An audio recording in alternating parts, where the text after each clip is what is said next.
이 건물로 이슬람 사원을 건립을 하는데 주변에 살고 있는 주민들도 일종의 반대하고요. 또 우리 기독교계에서도 반대하고 있습니다.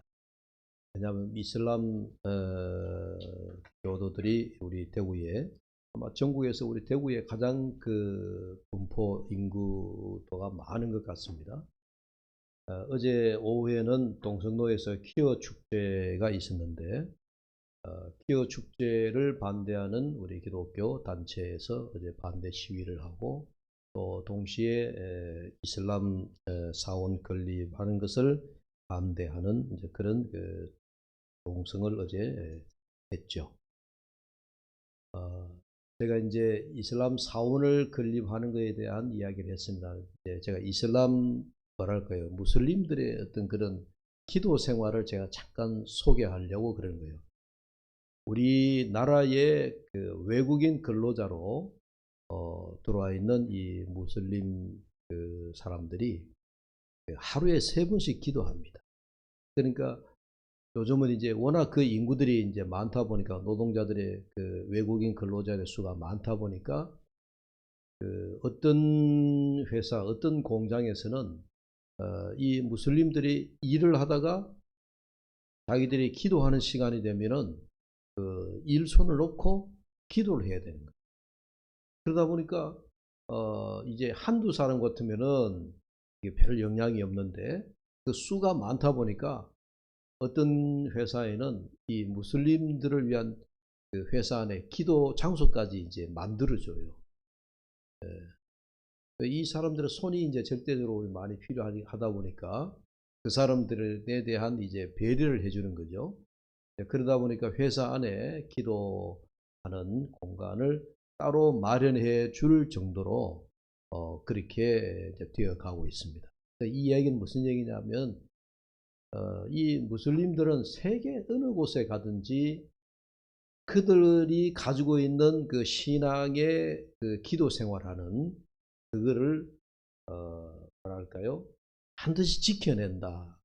무슬림이 좋다 나쁘다, 제가 그 얘기보다 그들이 기도 생활하는 그 생활이 우리가 객관적으로 봐도 그 신앙의 어떤 정도가 굉장히 깊다, 그런 생각이 드는 거예요. 근데 이게 이제 구약으로 올라가면 우리가 구약 시대에 우리 유대교들도 이제 하루에 3번씩 날 기도했거든요. 그런 영향이에요. 이제 그러다 보니까 이제 무슬림들은 지금도 이제 하루에 3번씩 꼭꼭 기도하는 거예요. 여러분 오늘 사도행전 3장에 보면 사도 베드로와 요한이 예수님의 제자잖아요. 예수님의 제자이고 또 이들이 엄격히 따지고 보면 다 유대교, 우리가 지금 말하는 유대교 구약시대를 믿던 사람들이 예수님을 만나서 이제 신약으로 바뀌게 되어졌고 예수님의 제자로 바뀌게 되어졌고 오늘날 우리 개신교회로 바뀐 사람들이다. 개종된 사람들이다. 그렇게 보면 되는 거죠. 그런데 그렇게 예수님의 제자가 됐지만은 이들이 기도하는 생활은 여전히 그들이 어릴 때부터 배워왔던 그 기도의 습성이 그대로 있는 거예요. 기도의 습관이 그대로 몸에 배어져 있다. 그렇게 보는 겁니다. 1절을 보십시오. 제9시 기도 시간에, 9시라 그러니까 우리 한글로 말하면 9시로 생각하겠습니다. 이게 유대 시간으로 9시인 거예요. 성경의 유대 시간이 9시다, 3시다. 예수님도 십자가에 돌아가실 때 또 유대 시간으로 표시가 되어 있죠. 거기에다가 우리나라로 말하면 플러스 6만 6시간만 더 보태면 지금 우리 시간이에요. 그러니까 9시라고 하는 9자에 플러스 6을 합치면은 이제 몇 시가 되죠? 오후 3시? 예, 오후 3시쯤 돼요. 복음을 전하다가 사도들이 오후 3시가 되니까 이 시간은 기도하는 시간이다 생각하고 그들이 이제 예루살렘 성전으로 들어가서 기도하기 위하여 발걸음을 옮기는 거예요. 지금 이제 우리가 말씀을 전하는 베드로와 사도 요한 이 사람들의 그 지금 생활 그 무대가 예루살렘이거든요. 갈릴리에서 예루살렘으로 와서 예루살렘에서 예수님의 말씀대로 떠나지 아니하고 기다렸다가 오순절날 성령을 받고 이제 그 뒤로부터 계속 예루살렘에 머물면서 예수님이 부활하셨다. 예수님이 다시 사셨다. 예수님이 우리들이 보는 가운데 구름을 타고 승천하셨다. 그 예수님이 다시 우리에게 오신다고 약속을 하셨다. 뭐 이런 이제 예수님의 그 십자가와 부활에 대한 이제 그 얘기만 예루살렘에서 막 큰 소리를 외치는 거예요. 예수 다시 사셨다. 예수 부활하셨다는 그 부활의 그 소식을 성령 받은 이 제자들이 전하는 거예요. 그렇게 복음을 전하는 중에 참 보기 드문 장면이에요. 그 뭐냐. 오후 3시가 되니까 기도하러 성전으로 가더라. 그래서 성전에는 여러분 이제 상식으로 이제 아셔야 되게 성전에 예루살렘 성전에는 우리가 생각하는 어떤 출입문이 한 개만 있는 것이 아니고 여러 문이 있는 거예요. 소위 뭐 사람들이 볼일 보고 나면 이제 뭐 이렇게 배설물이 쌓일 거 아니에요? 소위 우리가 말하는 분봉이라고 하는. 그래서 이 배설물을 가지고 나가는 문은 이게 더러운 거니까 그런 것만 가지고 나가는 출입문도 따로 있었어요. 그래서 이제 그는 분문이라 그래가지고 소위 말해서 똥 치우는 문인 거예요. 그리고 또 양문이라고 있죠. 짐승을 데리고 양을 데리고 제사하러 들어가면서 예루살렘으로 들어가는 문이 따로 있고 다 문이 여러 가지 문이 있는데 오늘은 이 미문이라고 그래요. 한문으로 말하면 아름다울 미자예요. 미문이다. 미문으로 들어가기 위해서 이제 들어가고 있는 모습을 우리가 보게 되는데 왜 사도들이 복음을 전하는 중에 기도 시간에 뭐 3시라 그러니까 그 기도하는 시간은 그들이 정해놓은 시간이지만은 이 말씀을 보면서 오늘날 우리 그리스도인들이 영적으로 회복해야 할 것 중에 하나가 우리가 기도 생활이다 하는 얘기. 우리가 무슬림을 욕합니다. 무슬림이 우리 한국뿐만 아니라 세계적으로 가서 지금 무슬림의 영향이 아마 우리의 종교적으로 데이터를 내면 조만간에 기독교 인구보다도 무슬림 인구가 이제는 능가할 것이다. 앞으로 세계에는 이 무슬림이 지배하는 그런 그 시대가 올 것이다. 이렇게 염려하기도 합니다. 그런데 보세요. 그들이 기도하는 생활, 세계 각곳에 어느 나라에 가가 있든지 다 기도하는 시간이 되면 지금도 그들이 일을 하다가도 일손을 탁 멈춰버리고 여러분 회사에 공장이 막 돌아가는데 무슬림들은 손을 놔버리고 기도하러 간다 그러니까 처음에 우리 한국의 사장들이 이해가 안 되죠. 야 지금 일하는 시간인데 왜 기도하러 가느냐. 우리는 일은 못해도 좋으니까 이 시간에 기도해야 된다고. 그러면서 전부 다 기도하러 가버리니까 이래가지고는 도저히 협업이 안 되겠다 싶어서 회사 안에 기도하는 장소까지 마련해 주는 그런 사태까지 왔습니다. 아무튼 이렇게 기도하는 모습을 보면서 우리는 지금 무슬림보다도 못한가? 우리는 하루에 3번은 고사하고 하루에 한 번이라도 제대로 하나님 앞에 기도하는가? 하는 그런 부분에 대해서 우리가 어떤 영적 생활을 회복해야 된다라고 하는 부분에 있어서 우리가 정말 깊이 생각해야 되는 거예요. 사도들이 뭐 시간이 남아 돌아가지고 복음을 전하다가 그 시간에 기도하러 올라갔겠어요? 할 일이 없어서 기도하러 올라갔겠어요? 그건 아니다네. 지금 그들이 한낮에 복음을 열정적으로 전하는 그런 그 시간들인데 그럼에도 불구하고 그들이 기도 시간을 철저하게 지키고 있었다 하는 것이 초대교회 모습. 오늘 사도행전 우리가 3장을 보면서 우리가 생각하게 됩니다. 그래서 아무튼 여러분 우리가 뭐 하루에 3번 기도하자 그러면 여러분들이 막 벌써 숨이 막힐 거예요. 목사님 일은 언제 하고 기도는 어떻게 합니까? 그렇게 생각이 될 겁니다. 그렇잖아요. 여러분 일터에서 일하다가 오후 뭐 2시에 기도해라 이러면 여러분 그게 되겠습니까? 안 되죠. 그래서 간혹 이제 저는 이런 말씀을 생각할 때 저야 짜여진 시간, 정해진 시간이 없으니까 언제든지 제가 기도하고 싶으면 기도하면 돼요. 여러분 일터에서 일을 하면서 언제 기도하겠느냐. 그래도 제가 보기에는 점심시간이 가장 기도 짧지만은 여러분 점심시간에 담은 5분, 10분만이라도 여러분 식사 마치고 난 다음에 커피를 앞에 놓고 잠시라도 여러분 기도하는 그런 습관이 중요하다. 근데 그런 생각이 듭니다. 그리고 잠들기 전에라도 여러분들이 하루 일을 마치면서 잠자리에 들기 전에 여러분들이 간단하게나마 묵상하며 기도하는 그런 시간도 우리가 필요하다. 이건 뭐냐? 기도는 우리가 절대적 습관이 필요한 거예요. 내 몸이 소위 말해서 체화될 수 있도록. 제가 자주 얘기하죠. 여러분 어릴 때 배워놓은 자전거 30년을 안 타고 나중에 자전거를 여러분 올라타면 자전거 탑니까? 못 탑니까? 타냅니다. 30년을 자전거를 안 타더라도 여러분 어릴 때 초등학교 때 배우던 그런 그 자전거 그걸 한 30년 지나고 난 이후라도 자전거 타면요 그냥 안 넘어지고 가는 거예요. 그게 왜 그렇죠? 내 몸에 자전거를 배웠던 어린 시절에 그 내 몸에 익혀져 있다는 거예요. 그 체화되어져 있다. 그 기도도 여러분들이 내 몸이 습관이 되어버리도록 자연스럽게 뭐랄까요? 오토매틱 자동적으로 나올 수 있도록 그래서 기도가 습관을 들이는 것이 굉장히 중요하다. 그 말씀을 제가 드립니다. 자, 그 다음에 두 번째 보면 이 사도들이 한낮에 복음을 전도하는 중에 이제 성전으로 기도하러 가는데 이제 성전으로 기도하러 가면서 이들에게 이제 사건이 하나 생긴 겁니다.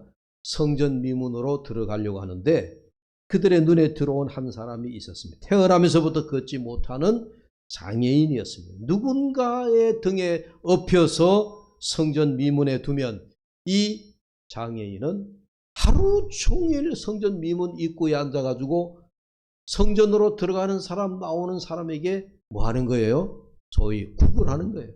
한 푼 주세요. 한 푼 주세요. 그러면서 구걸하는 그런 장애인이 있었습니다. 자, 여러분 한번 생각해 보십시오. 이 장애인의 사정이 참 보면 우리가 딱합니다. 그런데 이걸 우리가 영적인 눈으로 한번 보십시오. 오늘 이 장애인을 바라보는 우리가 그냥 우리가 일반적으로 육신적으로 그렇게 보지 말고 만약에 여러분 오늘 우리가 영적 장애를 가졌다라고 생각하면 나도 누군가로부터 도움을 받아야 돼. 누군가가 나를 업고 성전 미문에 데려다 놓지 않으면 나는 한 푼이라도 얻어서 구걸해서 하루 양식을 구할 수 없는 그런 처지가 되는 거잖아요. 그런 영적인 상태다라고 생각하면 정말 우리는 뭐랄까요? 딱하기 짝이 없습니다. 내 스스로 영적으로 할 수 있는 일이 아무것도 없어요. 여러분 예수를 30년 믿었다, 예수를 50년 믿었다 하더라도 만약에 우리의 영적인 상태가 이런 오늘 성전 미문에 앉아있는 장애인이라고 생각한다면 여러분 지금도 우리는 누군가가 나를 위해서 기도해 줘야 되고 누군가 나에게 말씀을 가르쳐야 되고 누군가 나를 주일 되면 교회 가자 손을 잡고 이끌어와야 되고 여러분 우리가 그런 영적 장애인이 아니에요. 우리가 스스로 하나님 앞에 말씀을 먹어야 되겠다. 내 스스로 걸어서 성전에 나와서 예배하고 말씀을 듣고 오늘 또 내가 영적으로 내가 성장해야 되겠다. 자라나야 되겠다. 나 영적 생활을 유지해야 되겠다. 여러분 그런 갈망이라 할까요? 그런 마음이 오늘 우리들에게 없다라고 한다면 여러분 죄송하지만 우리는 육신은 멀쩡하지만 영적으로 오늘 미문에 앉아 구걸하는 장애인과 같아요. 이런 영적 장애에서 여러분 우리 모두가 해방될 수 있기를 주의 이름으로 축복합니다. 언제까지 우리 그럴 수가 없어요. 목사가 없어도 평신도가 스스로 영적으로 자립할 수 있고, 스스로 기도할 수 있고, 스스로 말씀으로 답을 찾을 수 있고, 그런 상태까지 이를테면 여러분들 모두가 성숙한 영적 그런 상태에 이르기를 바라는 거예요.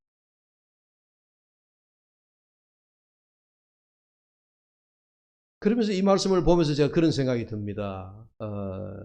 오늘 이 영적 장애인을 보면, 이 거린의 모습을 보면 이 세상이 복음을 필요로 하고 있다. 복음을 필요로 하고 있다.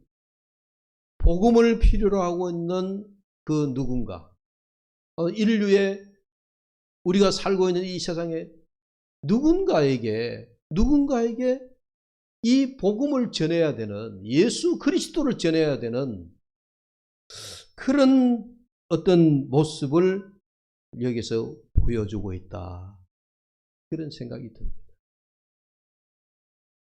장소가 어디든, 어느 나라든, 어느 지역이든, 사람의 얼굴이 흑인이든, 백인이든, 그 사람이 어떤 우리 오늘 인류가 복음을 필요로 하고 있는 그런 오늘 인류와 그런 세상이 오늘 우리 앞에 펼쳐져 있다 하는 그런 생각이 듭니다. 그래서 오늘 이 세상은 우리 어떻게 보면 선교학자들이 그런 얘기를 합니다.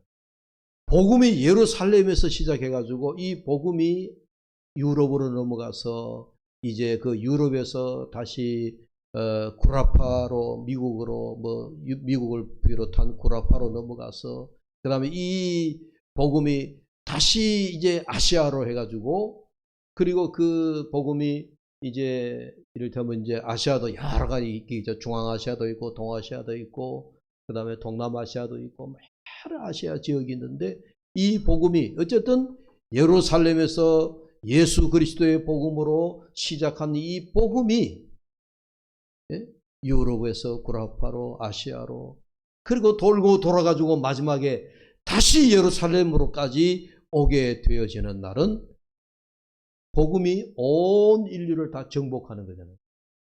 복음이 온 인류를 한 바퀴 도는 거단 말이에요. 아마 그때가 되면은 인류의 어쩌면 종말이 올는지도 모른다. 그러니까 아직까지는 우리가 이 세계에 복음이 전해져야 할 곳이 많이 있다. 그 얘기. 아직 미종족 국가들이 이 세계에 많이 있다는 얘기.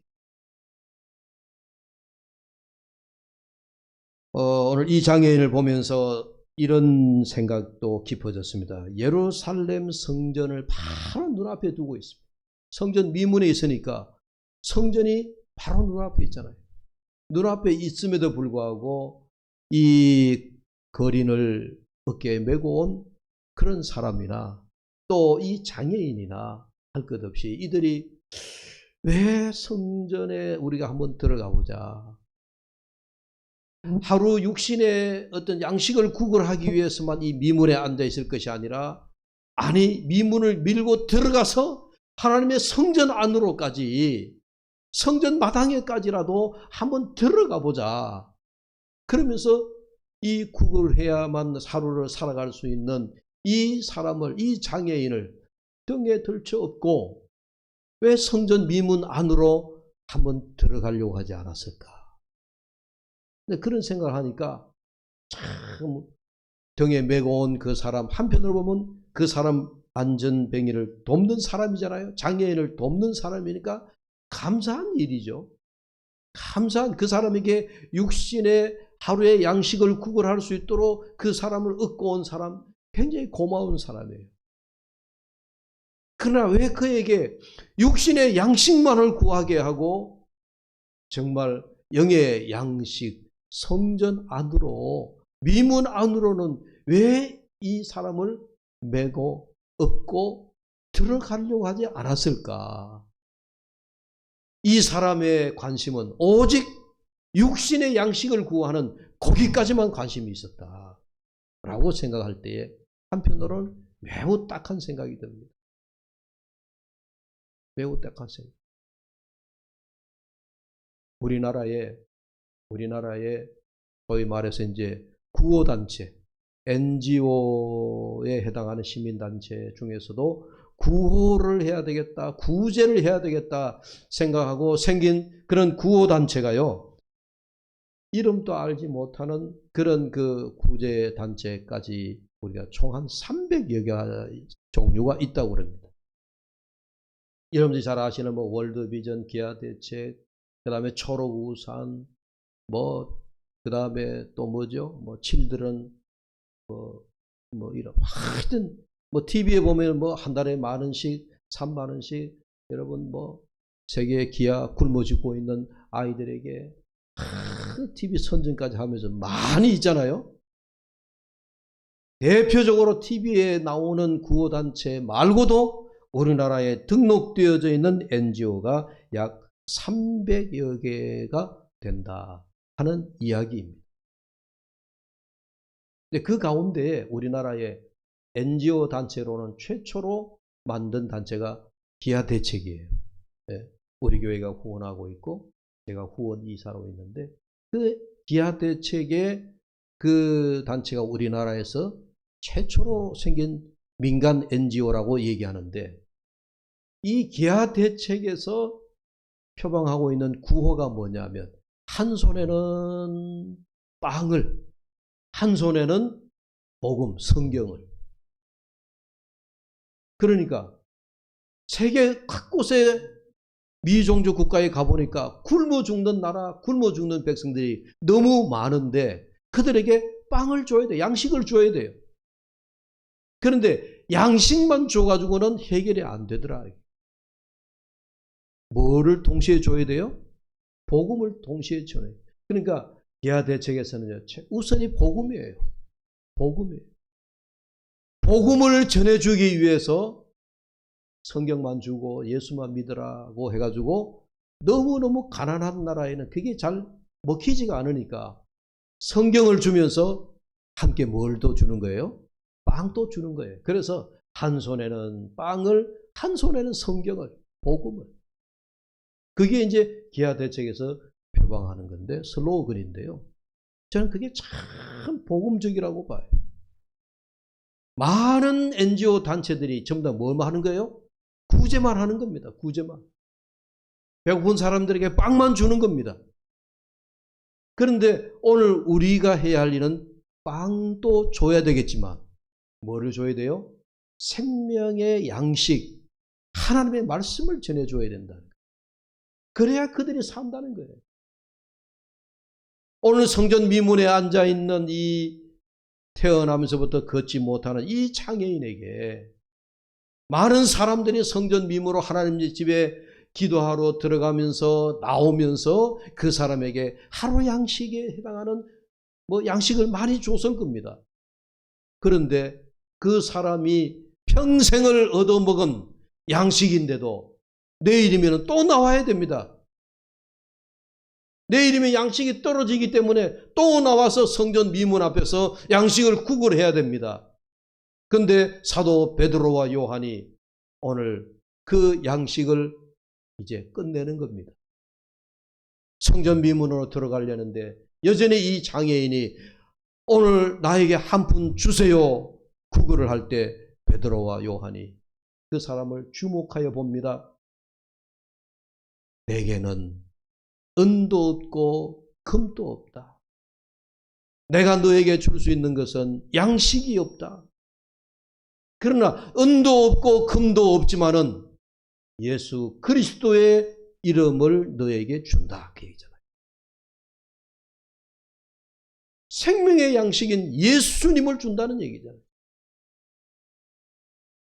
내일이면 이 거린이 또 나와서 구걸을 해야 되는데 사도 베드로와 요한이 내게 은과 금은 없지만은 예수 그리스도의 이름으로 내게 명하노니 일어나 걸어라. 예수님의 생명의 양식을 전해주니까 이 사람이 두 발에 힘을 얻고, 여러분 이제 걷지 못하는 사람이 걷게 되어지고, 이 사람이 그동안 일할 수 없었던 사람이 일어나면 이제 걷게 되어지면 자연히 자기 스스로 이제 양식을 구할 수 있게 되는 거잖아요. 매우 상징적이잖아요. 그 전에는 평생 성전 미문에 앉아서 오가는 사람에게 한 푼 주세요. 오늘 양식을 얻어서 먹고 또 떨어지면 내일 나와서 또 양식을 구해야 되는, 일생 동안 그렇게 구걸을만 해야 될 이 장애인에게 사도 베드로는 이를테면 영의 양식, 생명의 양식, 근본적인 양식, 우리 스스로 해결할 수 없는 양식, 예수 그리스도의 이름을 이 거린에게 주었다 하는 것입니다.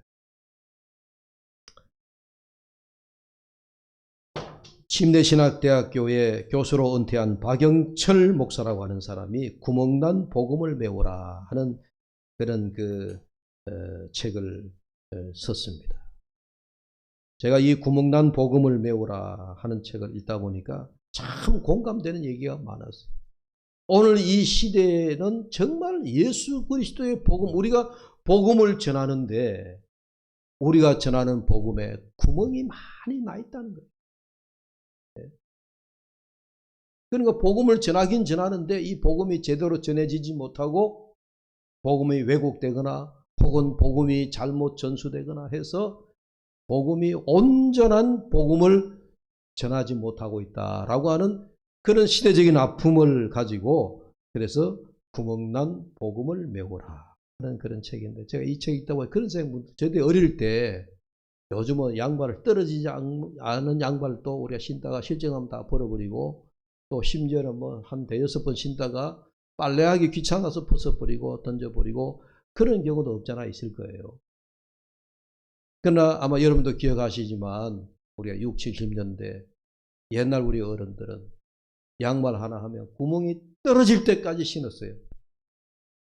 구멍이 떨어지면 그 다음엔 어떻게 해요? 어머니가 구멍난 양말을 이제 실로 바늘로 이제 꿰매 주는 겁니다. 그죠? 그러면은 꿰맨 양발을 가지고 또 떨어질 때까지 신고 신었습니다. 양발만 그런 게 아니었어요. 또 뭐 옷도 떨어지면 꿰매서 입고 그러던 시절이 있었죠. 아, 그렇구나. 떨어지면 구멍이 나면 실밥으로 메워야 된다. 메워야 양발도 다시 신을 수 있고, 떨어진 옷도 꿰매야 다시 우리가 입을 수 있다. 그런 것과 마찬가지로 오늘날 우리 복음도 구멍이 나 있다면 메워야 된다. 그런 생각을 가지게 되어졌습니다. 구멍난 복음을 메운다라고 하는 차원에서 제가 본문 6절을 묵상하다 보니까 베드로가 이르되 은과 금은 내게 없지만 내게 있는 것으로 내게 주노니 나사렛 예수 그리스도의 이름으로 일어나 걸으라.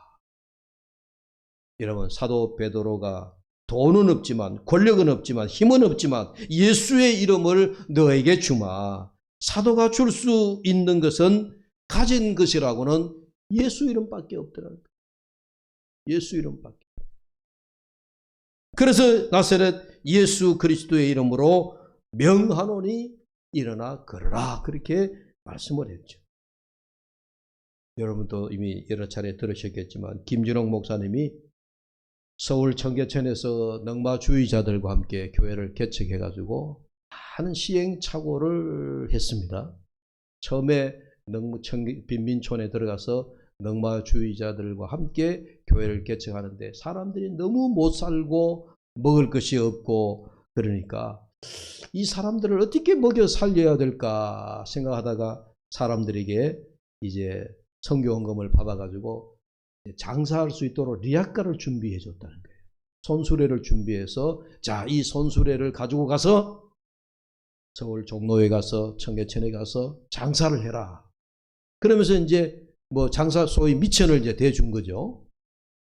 그랬더니 이 넝마주의자들이 김준홍 목사님으로부터 받은 그 장사 미천을 가지고 착실하게 장사를 하는 게 아니라 뭐 하는 거예요? 야, 생돈이 생겼다. 야, 오늘 저녁에 저 나가서 우리 술집에 가서 술 먹자. 그래가지고 받은 돈을 가지고 전부 다 술 먹고 또 노름하고 그들의 예생활 그대로 다 하면서 돈을 주었더니 전부 다 탕진해 버리더라는 거예요. 돈도 잃어버리고 또 목사님으로부터 그렇게 장사 미천을 받아서 장사를 잘하면 다행인데 전부 다 그걸 술 먹고 노름하고 전부 다 탕진해 버리라니까 다시 빈민촌으로 돌아오기가 미안하니까 그 길로 또 떠나가 버려요. 소위 돈도 잃어버리고 사람도 잃어버리고. 근데 그런 경험을 김준홍 목사님이 하면서 깨달은 바가 있더라는 거예요. 아, 내가 이 빈민촌에서 이 넉마주의자들과 함께 이 빈민 선교를 할 때 이들에게 절대로 돈을 줘서는 안 되겠구나. 장사 미천을 줘서는 안 되겠구나. 예수 그리스도의 생명의 복음을 줘야 되겠구나. 할렐루야.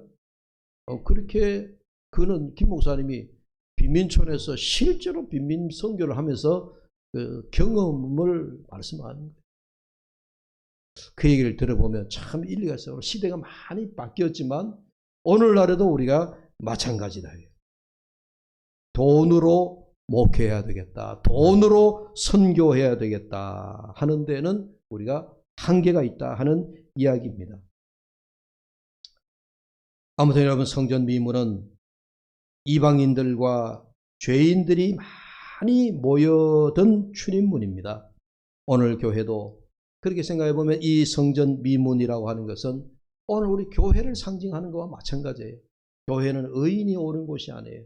교회는 많은 죄인들, 정말 세상에서 절망한 사람들, 세상에서 오갈 곳이 없는 사람들, 마치 오늘 미문 앞에 앉아있는 태어나면서부터 장애인으로 태어나서 구걸을 해야만 살아갈 수 있는 이런 이와 같은 사람들, 이런 사람들이 미문 앞에 모여든 것처럼 오늘날 우리 교회도 마찬가지예요. 교회도 이런 분들이 올 수 있도록 교회 문이 활짝 열려 있어야 되고, 또 이런 사람들에게 우리가 교회가 사랑을 전해주고, 또 이런 세상의 아픔과 괴로움, 무거운 짐을 지고 가는 그런 사람들을 위한 복음적 교회가 되어야 된다 하는 말씀입니다. 마가복음 2장 17절에 예수께서 들으시고 그들에게 이르시되 건강한 자에게는 의사가 쓸데없고 병든 자에게라야 쓸데있느니라. 나는 의인을 부르러 온 것이 아니요 죄인을 부르러 왔노라 하시니라. 그랬습니다. 여러분, 이 시대에 절망하고 있는 사람들, 이 시대에 아픔을 가지고 있는 사람들, 그들에게 오늘 교회가 정말 구멍난 복음을 메워서라도 그들에게 복음이 제대로 전해져야 되겠다. 오늘 우리는 예수의 이름으로, 오늘 말씀도 제목 예수의 이름으로라고 했는데, 여러분 예수님의 이름, 예수의 이름을 여러분들이 함부로 또 경히 여기지 말아야 됩니다. 이 말씀은 즉 예수의 이름으로 행하지 않는 것은 결국 내가 복음이 되어버리고 마는 겁니다. 내가 행한 것이 되고 마는 겁니다. 사도 베드로가 내게는 아무것도 없지만 예수 그리스도의 이름으로. 여러분, 지금 사도들이 얼마나 능력이 있는지 아십니까? 오순절날 성령 받은 이들이 베드로가 감옥에서 찬송을 부르고 기도할 때 옥문도 열려지고, 병든 자들이 그리스도의 이름으로 기도할 때 그들의 질병이 떠나가고, 요즘 말하면 신유연사도 베드로와 사도들에게 가득했고, 그러니까 지금 이 사도들에게 지금 오순절 성령 받고 난 이후에 그들에게 능력이 요즘 우리로 말하면 정말 아주 센세이션을 일으키는 어마어마한 능력을 가지고 있는 거예요. 여러분, 그럴 때 사도들이, 베드로가 어떤 생각을 가지고 있을까요? 야, 내가 능력 받았다. 내가 예수의 이름으로 무엇이든지 행하면 된다라고 생각하고 예수님의 이름으로 행하되 누구를 더 나타내는 거예요? 자기를 더 나타내는 거예요. 자기 이름을 더 나타내는 거예요. 그런데 이렇게 능력이 탁월한 사도들이 지금 그들의 이름은 하나도 나타내지 않습니다. 오직 예수의 이름으로, 예수의 이름. 나는 없어지고 나는 사라지고 오직 예수님만 있을 수 있도록 예수님의 이름만 나타날 수 있도록 그렇게 했다 하는 이야기입니다. 그러므로 오늘 우리는 이 예수님의 이름, 나는 온데간데 없고 오직 그리스도의 이름으로 능력을 행하고 그리스도의 이름으로 기적을 행하고 그리스도의 이름으로 하나님의 영광을 나타내게 해야 될 줄로 믿습니다. 내 욕심을 버리고 내 이름을 내려놓고 내 공적을 내려놓고 오직 예수 이름, 예수님의 이름만 더 높여지는 저와 여러분 우리 둘의 교회가 될 수 있기를 주님의 이름으로 축복합니다. 기도합니다. 하나님 아버지 감사합니다. 우리는 아무것도 아닙니다. 우리가 가진 것도 능력도 우리는 아무것도 없지만은 우리는 오늘 고백합니다. 오직 예수 그리스도의 이름으로만 우리에게 행해지는 것, 예수 그리스도의 이름으로만 나타나는 것, 그럴 때에 하나님의 영광이 드러나고 주의 나라가 속히 임할 줄로 믿습니다. 우리 모든 교우들이 또 우리 대구 두레교회가 하나님 아버지 나의 이름은 없어지고 우리 교회의 이름은 없어지고 오직 예수의 이름만이 남아 하늘나라의 아름다운 영광을 드러내는 복된 교회 공동체가 되게 하여 주시옵소서. 예수님의 이름으로 기도하옵나이다. 아멘. 찬송가 300